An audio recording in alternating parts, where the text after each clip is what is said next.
The following program is sponsored by CBN. Coming up, supercharge your immune system the all-natural way. America's Pharmacist, Suzy Cohen, reveals what you need to take to fight off disease. Plus, one dad's dilemma. If I use this today, I'm going to lose my kids. What could he do? They'll be better off without me. His Hail Mary. Like everything stopped. On today's 700 Club.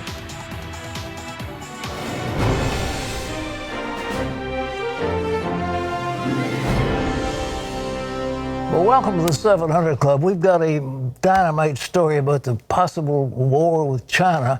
But before I get to that, I want to introduce my new book, I Walked with the Living God, launched this week and was listed yesterday in the top Christian spiritual growth category as, quote, #1 hardcover, #3 Kindle version, and #4 audio. My dear friend Kevin Sorbo, who played the role of Hercules, has read through the entire book, and I think that's going to be interesting. Oh, that's amazing. I mean, the book was just released. Yeah, that's right. And it went to #1. At least well, congratulations. That's pretty exciting. I'm very pleased, very pleased. And I appreciate everybody who's reading it.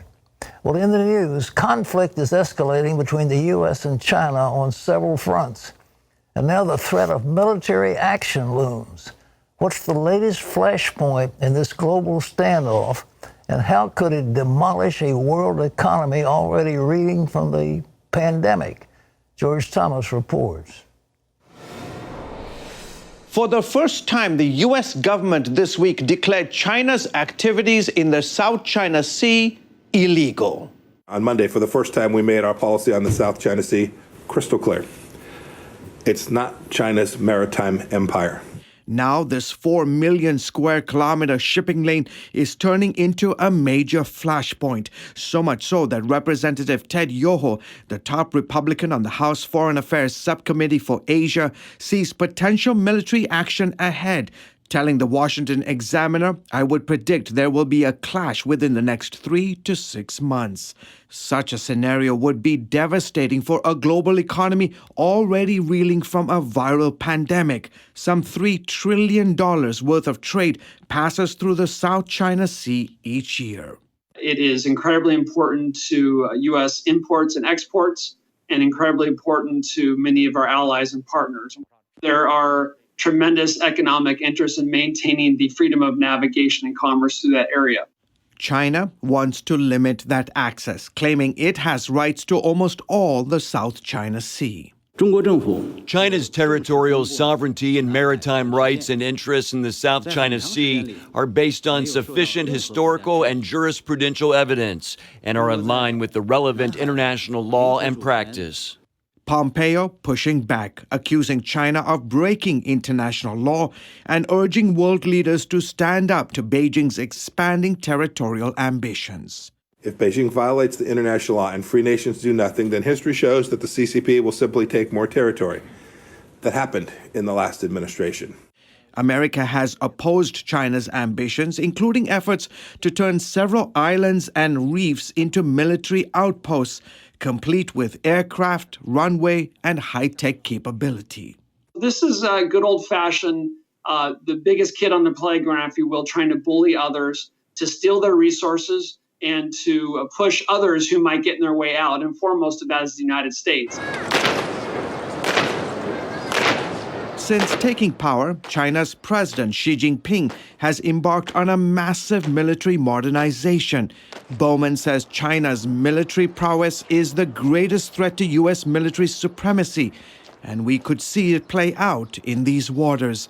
America now has 2 aircraft carriers taking part in one of its largest naval exercises in the South China Sea. If we just rest on our laurels and assume that battles in the coming years are going to be the same as they were in the past with unquestioned American military dominance, we have a horrible surprise coming.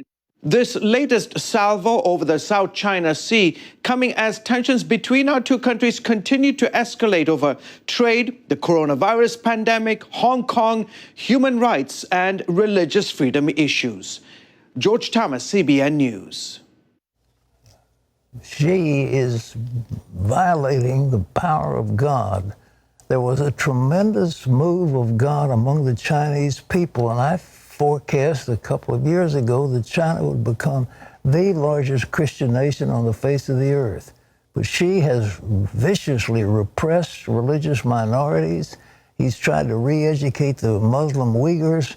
It is just horrible what he has done. He has closed churches, forbidden the worship of God, and now he's embarking on a military course that is going to lead to a clash. And as that one expert said, it's very possible within the next few months that we could see a shooting war in China, because we're not going to allow them to exert hegemony over that tremendous body of water that will also threaten Japan and North and South Korea and all that entire Southeast Asian area. And we're not going to allow the Chinese to have it. And they say, well, it's ours. And we say, no, it's not. It's a big body of water, and it's an important trade route, and we're not going to let you have it. Whew. That means possibility of war, which none of us would like to see. Well, in other news, half the country is seeing spikes in death rates from COVID-19, and hospitals are running out of space. What will it take to bring this outbreak to its knees? John Jessup has more on that story from our CBN News Bureau in Washington. Thanks, Pat. Coronavirus deaths are now climbing in at least 25 states, and in some places, ICU beds are in short supply. In Florida, more than 50 ICU units are filled to capacity. Texas reporting a single-day record of 110 deaths Wednesday. Meanwhile, more school districts are announcing students will not be returning to their classrooms this fall. Houston, San Francisco, and Maryland's Prince George's County will start the year with online classes. And more state and local officials are urging people to wear masks in public. Alabama's governor making it mandatory with the threat of a potential $500 fine. Walmart and Sam's Club now joining a growing list of companies requiring customers to wear face coverings. The CDC director reminding Americans how they could help in the battle to contain the virus. We really embrace the social distancing and hand washing. We could bring this outbreak to its knees. Meanwhile, Oklahoma Governor Kevin Stitt is the first governor to test positive for COVID. Critics pointing out that he did not wear a mask at President Trump's campaign rally in Tulsa last month. Well, the pandemic is taking a toll on President Trump's standing with voters. The latest poll from Quinnipiac University shows his job approval ratings slipping to 36% and giving Democratic rival Joe Biden a big lead, 52 to 37%. The administration has been struggling to deal with the pandemic, a devastated economy, and nationwide protests. Now, with just about 16 weeks to go before Election Day, the president is shaking up his re-election team, demoting campaign manager Brad Parscale and replacing him with longtime political advisor Bill Stepien. Stepien served as field director for Trump's 2016 campaign. Parscale's been in the hot seat since that June Tulsa campaign rally, which attracted a far smaller crowd than advertised. And for more on this story, let's go to Pat. Very much. Well, joining us to talk about the campaign shakeup is Chief Political Analyst David Brody. David, Parscale was the guy who worked the figures on Facebook and to figure out how to win from a Facebook ads. What does this mean that he's being set aside? Well, Pat, you're right. He was the digital strategy guy, and that was key for the Trump campaign. If things were coming to your cell phone and ads were popping up on Facebook, that was Brad Parscale for sure. What I'm understanding, what I'm hearing from multiple sources is that it was just time. And what does that mean exactly? Well, Brad Parscale had the Trump campaign's a juggernaut, but they need a political operative and a good one. That was not what Brad Parscale was specifically about. Bill Stepien comes in, and he'll be the guy that can go precinct to precinct, battleground state to battleground state, and actually put boots on the ground and resources where they need to be to take it down the home stretch. That's the play here. So Brad Parscale is not leaving. He's going to be within the campaign. He's going to be doing what he does best. But it'll be a tag team approach. Brad Parscale on the digital side, Bill Stepien on the political side. That's what the Trump campaign believes is going to win it for them in 2020. We'll see. David, I really think that the winning hand is law and order. People are so disgusted with these riots and these mobs and the attack on the police and what's happening in New York City and the major Democrat-controlled cities? I mean, don't you think that that's going to give him a winning hand? It should, and that's exactly what the president has done as it relates to messaging, if you can call it messaging, because let's be honest, Donald Trump every day kind of goes jigsaw puzzle on the messaging. But yes, Pat, that's supposed to be the message. Here's the issue for the president and why it's different in 2020 compared to 2016. Joe Biden is not Hillary Clinton. It just is that simple. It is hard to demonize Joe Biden like you could demonize Hillary Clinton. It's just true, Pat. As much as you want to talk about Joe Biden being to the left and the far left dragging him to a certain place, that's all true. The problem is that overall, after 40 plus years in public service, Joe Biden is considered a relatively nice guy. Hillary Clinton had a whole different persona with him. And that's what the campaign understands and is realizing that, you know what, this is different this time around. They hope Bill Stepien will be able to get the president's ear and be able to have a refined message. Because let's be honest, we hear about Sleepy Joe. But you know what? Right now, the mood of the electorate seems like Sleepy might not be too bad. In other words, there's so much chaotic situations going on left and right that Sleepy doesn't sound as bad as it originally sounded when Donald Trump did that months ago. What about all this stuff about cognitive ability? Biden said, look, my cognitive ability is just great. Well, what do you think about that? Well, the polling is showing actually that over the majority of Americans, about 55 to 60%, think Joe Biden is going senile. That's 55 to 60% of all Americans. That's not just Republicans. So it's clearly something Joe Biden is going to have to deal with. But if you notice, folks like the Lincoln Project and many other anti-Trump groups out there are trying to combat that by saying, wait, it's the president who is unstable. So there you go, Pat. We have a race where both candidates, who's the most unstable? Between the two of them. That's kind of what it's come to. I will just point out real quick before we go the polls. Be careful on those polls. You know the deal. Yeah. That methodology is all messed up. Quinnipiac, the one that came out 52-37 for Biden, that was, not to geek out, but that was a +10 Democrat differential. And that is not exactly how the election typically will go. What do you think is Quinnipiac? Are they slanting the sampling group? Right, exactly. That's what it's not just what the Trump campaign is saying, but it's just the facts. I mean, the facts is that they are doing a +10 Democrat differential in the election. But if you look at the 2016 election, Democrats showed up by 5% percentage points more than Republicans. But these polls, many of them are +10% Democrat. So it's skewed very differently. Not to mention, I don't want to get into a verified voter file, but some of these polls aren't actually talking and sampling verified voters. So this is all over the place. It wouldn't surprise me if we had another shock in 2020 on election night, but we'll see. Clearly, the president and his team need to continue to get their act together. Thank you. Well, we remember that famous headline where Harry Truman holds up the Chicago paper that says Dewey beats Truman, you know. It's a big laugh. So anyhow, everybody went to bed assuming that Dewey was going to win, and Truman pulled it around. So just keep an eye on it. But I think in my humble view, and maybe it's not so humble, is that law and order is going to win this thing for Trump. I think there are also pockets of people who have determined to vote for Trump, and they don't want the hassle of making themselves known exactly. publicly. I mean, their house will be trashed. Yeah, exactly. Their children will be fired from jobs. All right, well, turning overseas, let's go to John. Well, Pat, a series of mysterious explosions continue to hit Iran. The latest took place Wednesday when a fire broke out at a southern Iranian port, damaging 7 ships. The most serious explosion happened at the Natanz nuclear facility on July 1st. Some estimate the damage to that site might set back Iran's nuclear program by at least a year.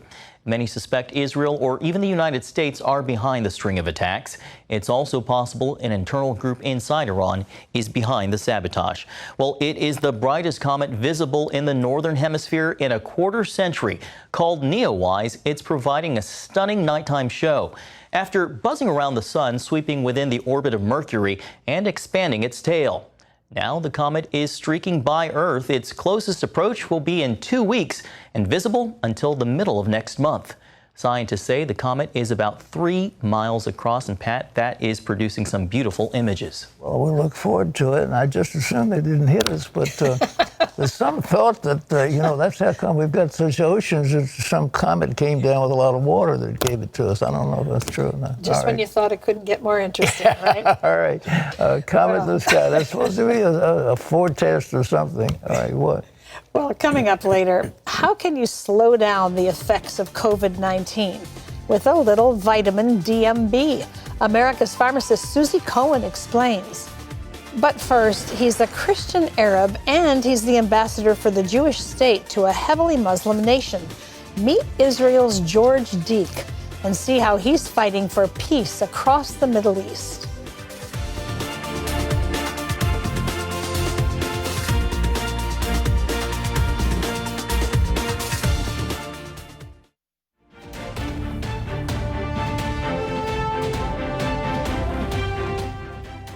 Just imagine an Israeli Arab Christian serving as a diplomat in a Muslim country. Can it be real? Well, that's reality for Israel's first ever Christian Arab ambassador. Shortly before he received his first posting, our Scott Ross spoke with George Deek about his unique position. Here's Scott. Meet George Deek.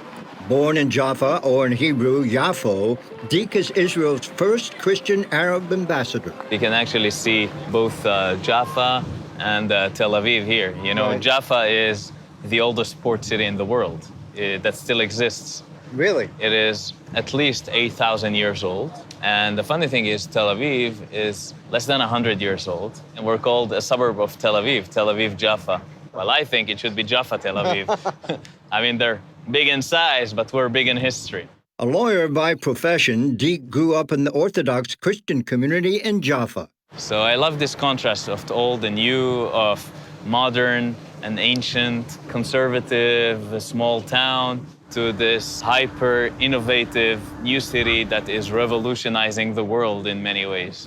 I spoke with Deek ahead of his first posting in Azerbaijan, a Shiite Muslim-majority nation. Why would a Christian Arab choose to be an ambassador for the Jewish state? I've dedicated more than a decade now for advocating for the case of the state of Israel, and I'm very passionate about this. It is an important cause that I truly believe in. How did you arrive at that as an Arab, to embrace Jewish values, the Jewish state, Jewish people?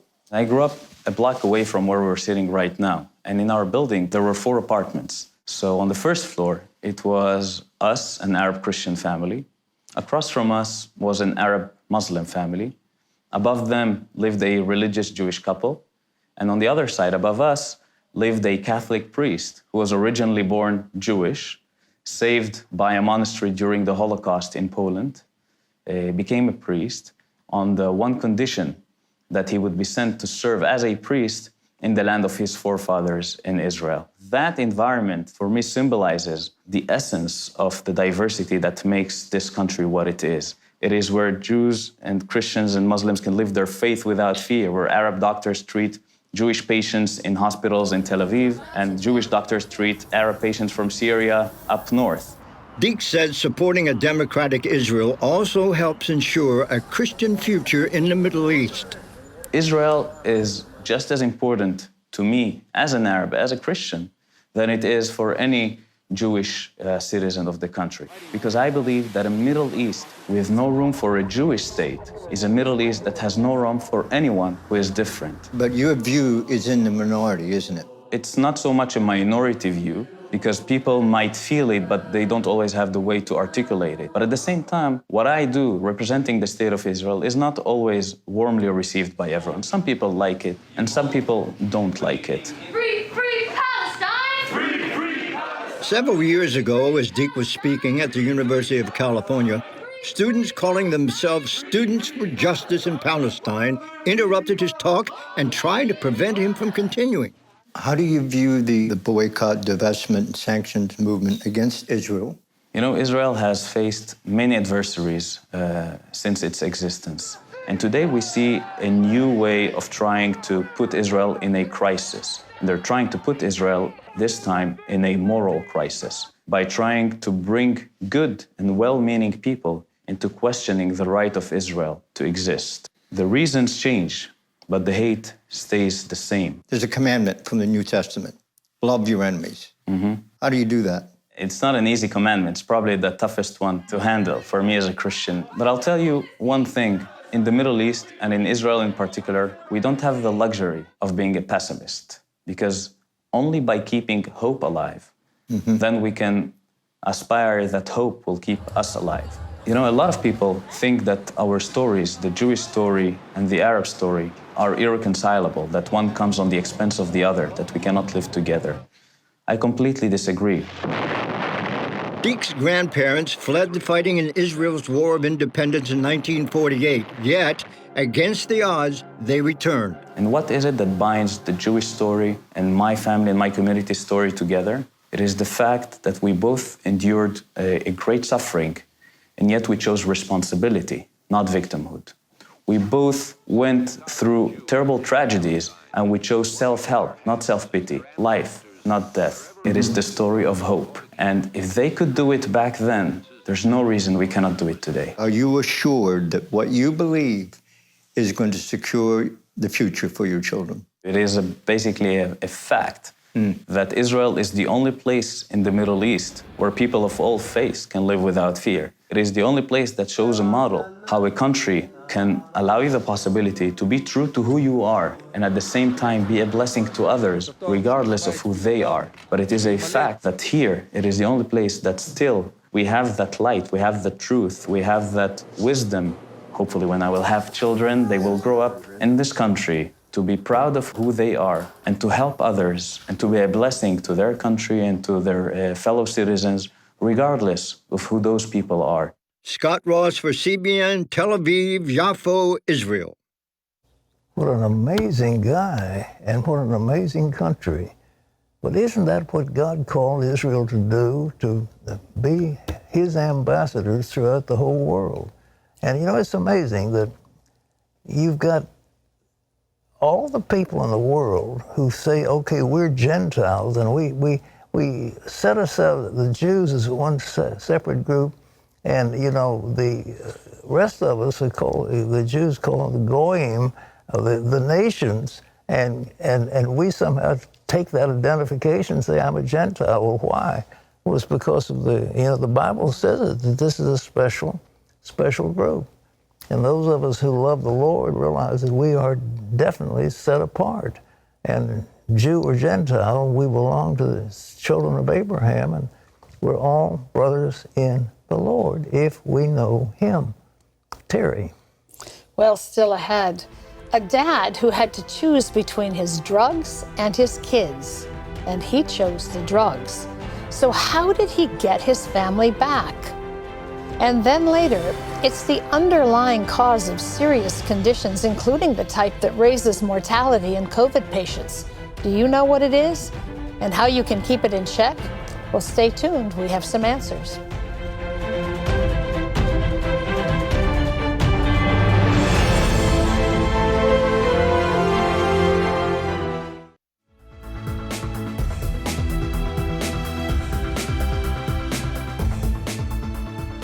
Tyler Trotter wasn't fit to be a father, and the state had evidence to prove it.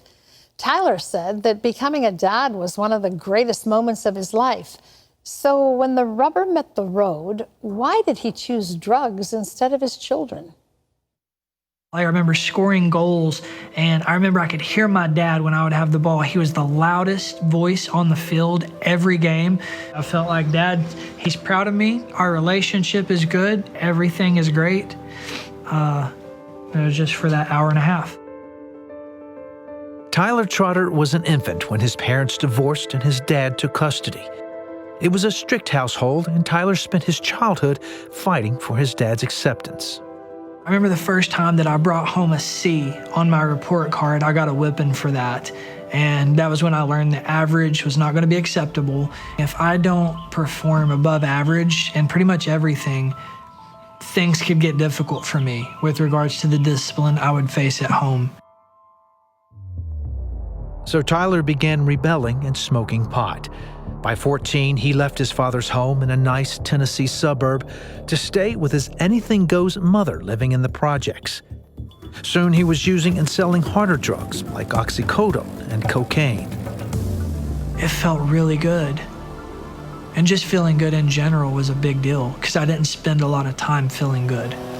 He also worked to be someone he wasn't. The persona that I adopted was one of like a strong, confident, masculine type of guy, the drug dealer. I wanted them to see me and maybe even be intimidated by me because I really didn't want people to see that like deep down inside I was really this soft, scared little boy. When Tyler was 19, his girlfriend got pregnant and they had a son. For the first time in years, Tyler felt joy. It was like a fulfillment of a life purpose. Like everything stopped. Everything that was going on in life, all the drug dealing, all the fake character, everything that was going on stopped while I was just a father to this little boy. I was a daddy, not just a father. They had another child, and Tyler felt the only way to provide for them was dealing drugs. But he also kept using. Eventually, the Department of Child Services caught wind of his habits and threatened to take his kids away.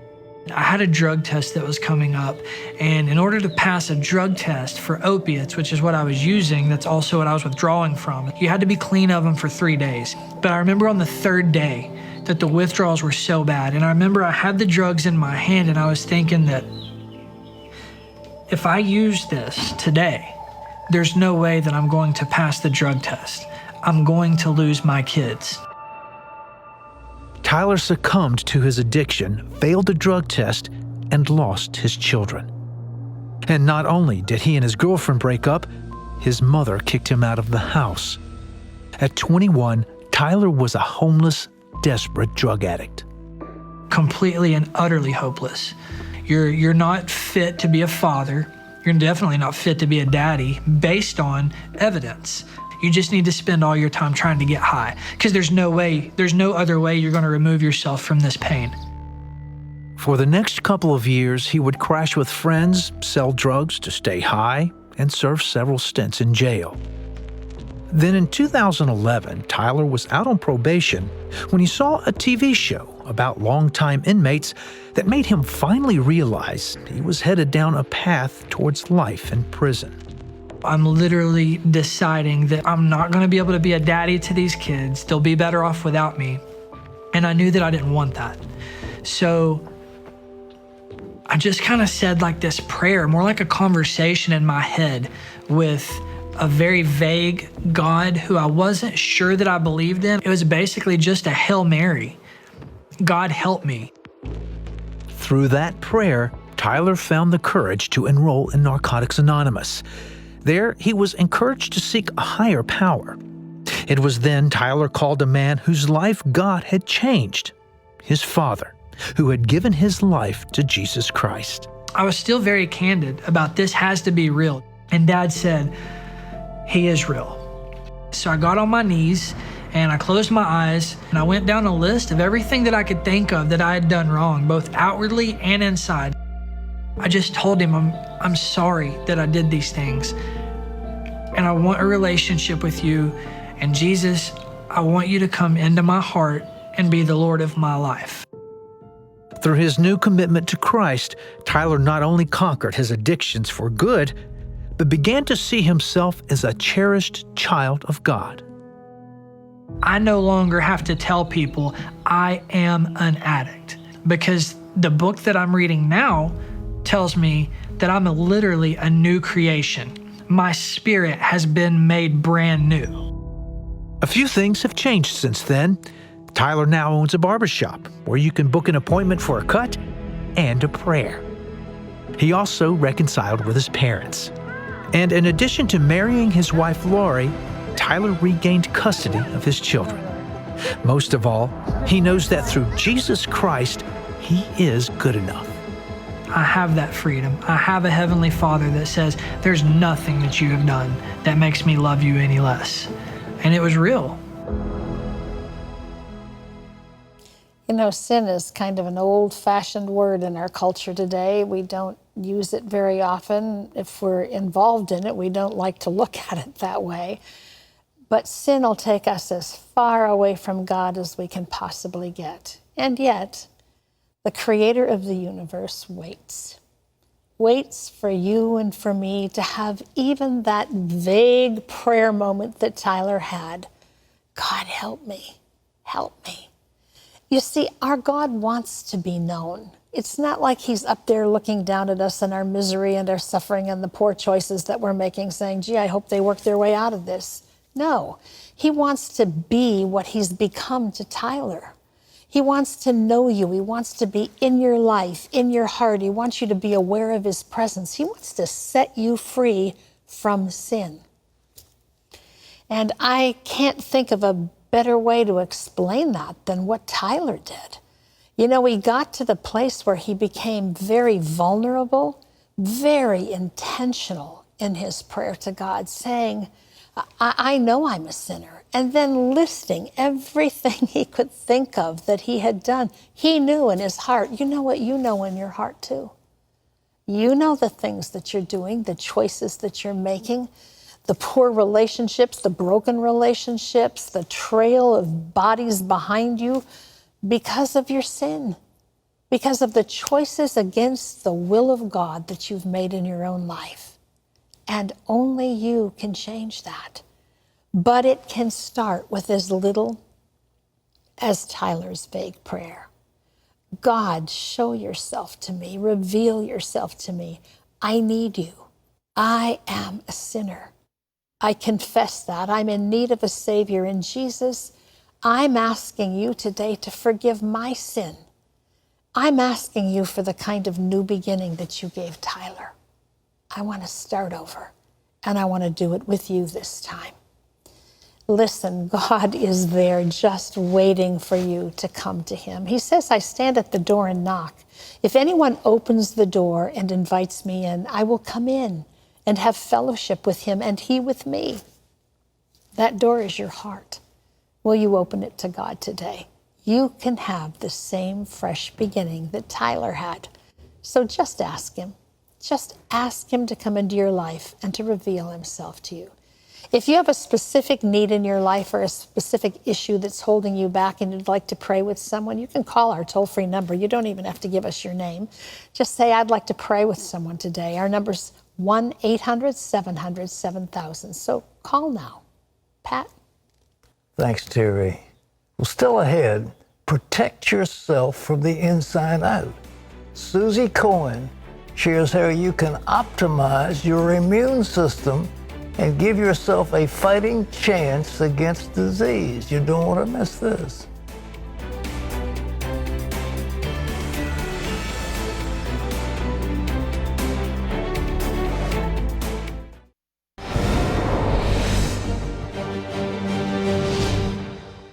Welcome back to Washington for the Cbn News Break. A major security breach on one of the most popular social media platforms. Unidentified hackers broke into the Twitter accounts of major politicians, tech billionaires, and celebrities, sending bogus tweets from former President Obama, likely Democratic presidential nominee Joe Biden, Microsoft co-founder Bill Gates, as well as entertainment stars Kanye West and his wife Kim Kardashian West. The hacks designed to get followers of famous people to send money to an anonymous Bitcoin account. Well, do you hate having to wait in line at the grocery store? Well, it could become a thing of the past. Amazon has a new take on the shopping cart, which eliminates the need to go through the checkout line. It's called the Amazon Dash Cart and is equipped with cameras, sensors, and a smart touchscreen display. Shoppers use an Amazon app on their phone to connect to the technology. Then the cart does all the work, tracking what shoppers load into their carts and charging a card on file when the shopper exits the store. The Dash Cart rolls out in a new Amazon grocery store opening in Los Angeles later this year. Well, you can always get the latest from CBN News by going to our website at cbnnews.com. Pat and Terry will be back with more of the 700 Club right after this.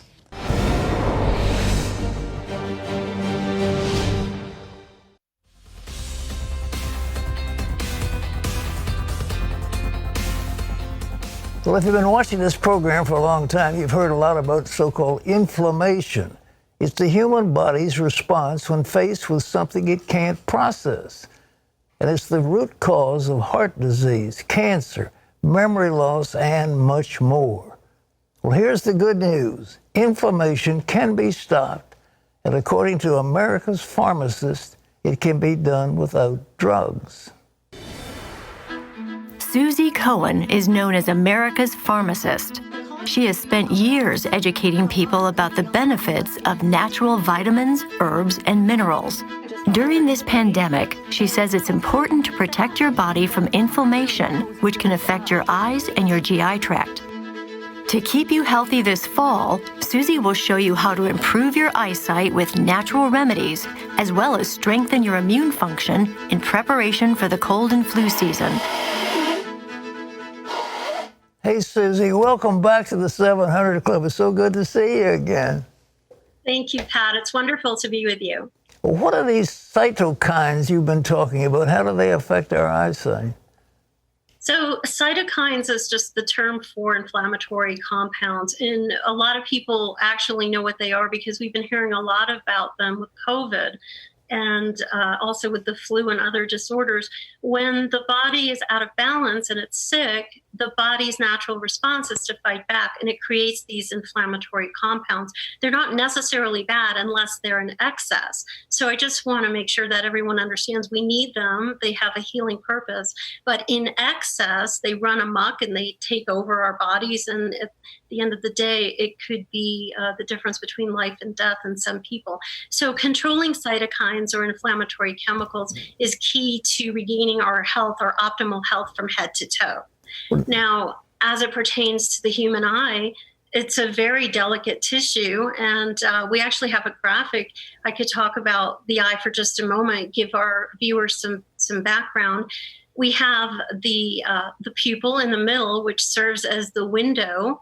And if the pupil is the window to our vision, then the cornea, which is the transparent clear part on the outside, is actually the window blind.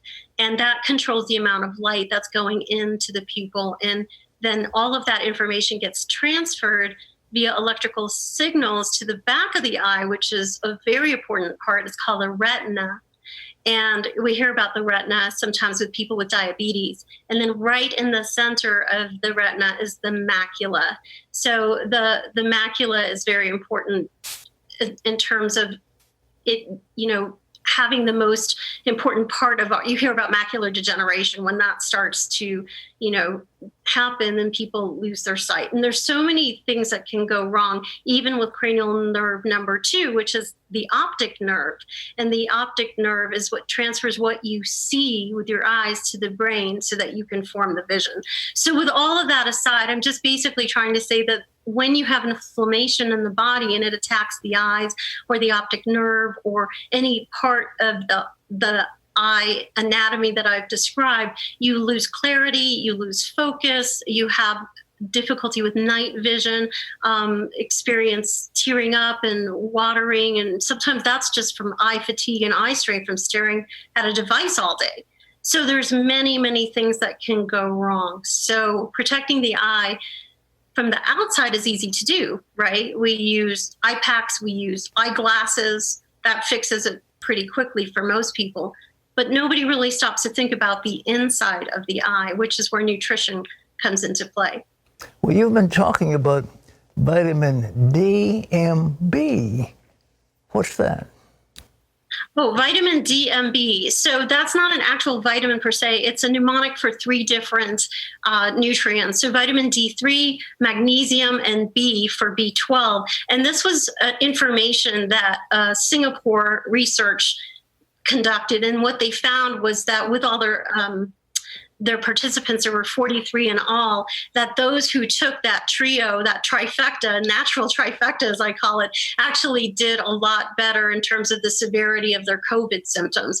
And those 3 vitamins can actually help with the eye as well in some ways because of the fat solubility of some of the nutrients, and also the fact that magnesium and B participate in pathways to support the human eye and vision and eyesight in and of itself. And I have some things on the table that I could go through to help our viewers understand what they could be eating and what they could be doing. As an example, the tomatoes, they protect the retina, which is in the back of the eye. The carrots contain carotenoids, and that's very important. Everybody knows that those will turn to vitamin A, so that's important. The vitamin C is shown by the lemon there, and that vitamin C is thought to help with macular degeneration. So eating citrus and lemon can help us. And of course, we all know that vitamin C prevents scurvy. So that's things that you can just do very simply to increase your nutrition for the eye. And then moving over, the black currants and the saffron are shown there in front of Vision Script, which is a supplement I created for eye health. The black currants are crazy amazing. In 2005, there was a study that showed that eating black currants could improve blood flow to the optic nerve. That's not a drug. That's food, right? That's food. Plus, black currants are known to support moisture in the eye for people who have dryness in their eye. And then there was another study that also supported black currants for its use in intraocular pressure, which is associated with glaucoma. The saffron shown there, this is really cutting edge. This is new. So saffron is known to do a lot of things for eye health, improving visual acuity, helping with light sensitivity, and protecting the retina as well, and also has some benefits in terms of pressure in the eye. And you can eat these things. So everything I'm saying applies to eating them. I'm not making any claims about my supplement. My supplement is for supporting eye health and eye nourishment. So those are just simple things that one can do to support their eye health. Well, let me ask you about this B12. People talk about sublingual. Is that the way to go with it or some other way? B12, so the reason they say that sublingual is because they say that a lot of it will get destroyed in the GI acid, which is true. You can make your own B12. You can make it by having a healthy gut microflora. It's manufactured inside of you in the gut thanks to your probiotics. So sometimes just consuming the right foods or probiotics will help you manufacture B12. And B12 can also be taken by itself. It can be taken orally. So there's many aspects to B12. When you say B12, you could be talking about different forms of B12. The one that I recommend is either methylcobalamin or adenosylcobalamin, which is important because I shorten it to adeno B12. That adeno B12 actually works in the mitochondria.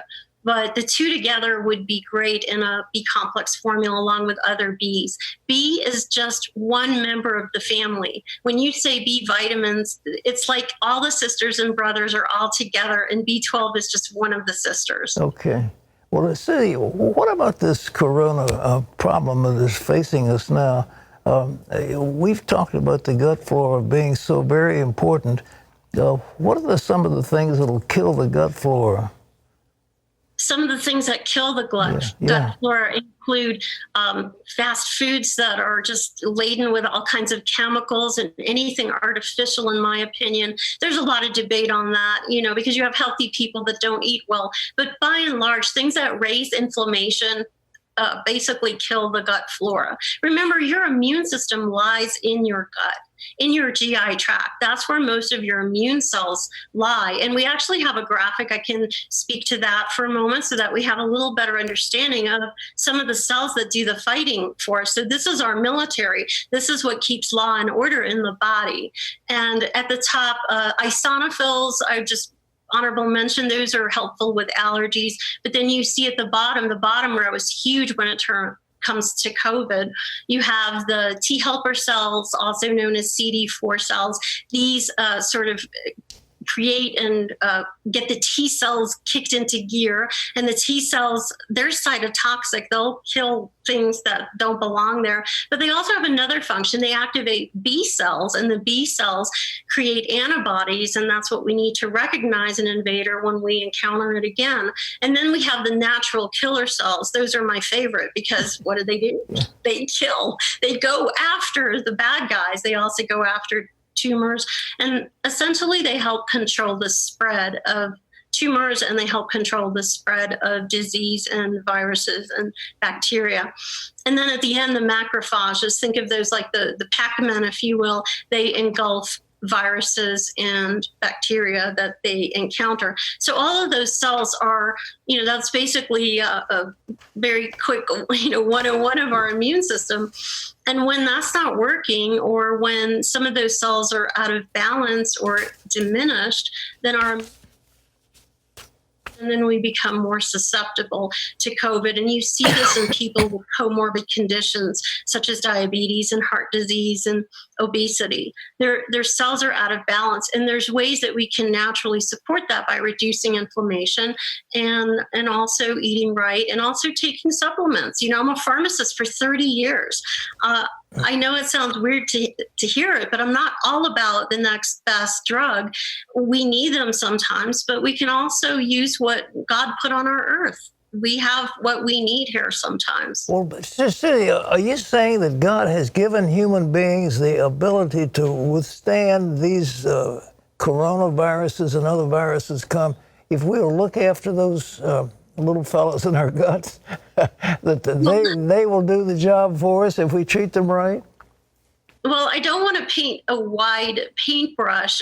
It's such a color such that everybody thinks that they don't need to seek medical attention when they do, because obviously when you have symptoms, you'll need medical care. So I think my point is that if you take care of your body, it's like a bank account. If you put money in your savings account, then you have it there later for when you need it. But little things such as the olive oil. So I brought olive oil, which is shown on the table with some olives and olive leaves. Olive oil contains a powerful substance called oleuropein, which has significant activity for viruses, and it was shown in one study to have significant activity against respiratory syncytial virus (RSV) and certain flu strains. So just using olive oil instead of maybe a soybean oil or instead of a vegetable oil, that really puts a lot of money in your savings account for when you need it. And aside from that, people in the Mediterranean, use olive oil routinely in their cooking, and it's amazing and has amazing health benefits. So olive oil, and the extract is known as a powerful antiviral.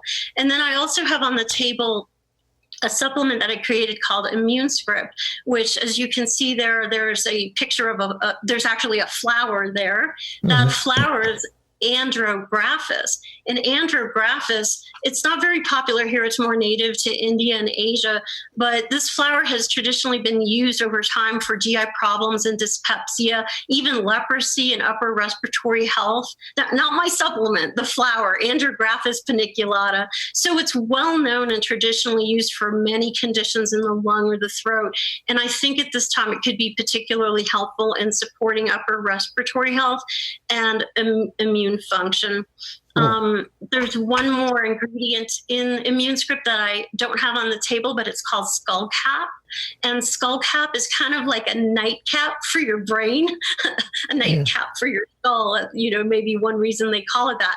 But within skullcap, there's a constituent called bicalin, and this is very powerful when it comes to doing a lot of things in your body that support immune function and also to help with mood and to help with sleep. So basically like an adaptogen for your immune system. Suzy, where do we get all these things? I mean, they're just so wonderful, but where do we access them so we can take some ourselves? So the foods are readily available everywhere. And the supplements I have at my website, which is SuzyCohen.com. And actually this, for your viewers, I've decided to offer a blessing. And with every purchase, I will be giving away a full bottle of 14 capsules, which is a week or two supply of joint script. This is a supplement which contains frankincense. It also contains collagen, and it can be really helpful right now, not only for your joints, which the name implies, but also to help with maintaining healthy cytokine levels in the body. So it shoots to kind of balance all of those cytokines in the body. And that's its mechanism of action in terms of how it also helps with flexibility and cartilage and joint comfort. Well, Suzy, you're terrific. We're so glad to have you with us. Again, the book is called Recipes for Better Vision, and you can find it in the supplements she mentioned by going to her website. It's SuzyCohen.com. You're a dear friend. Thank you so much. God bless you. Thank you, Suzy. Thank you, Pat, so much. All right.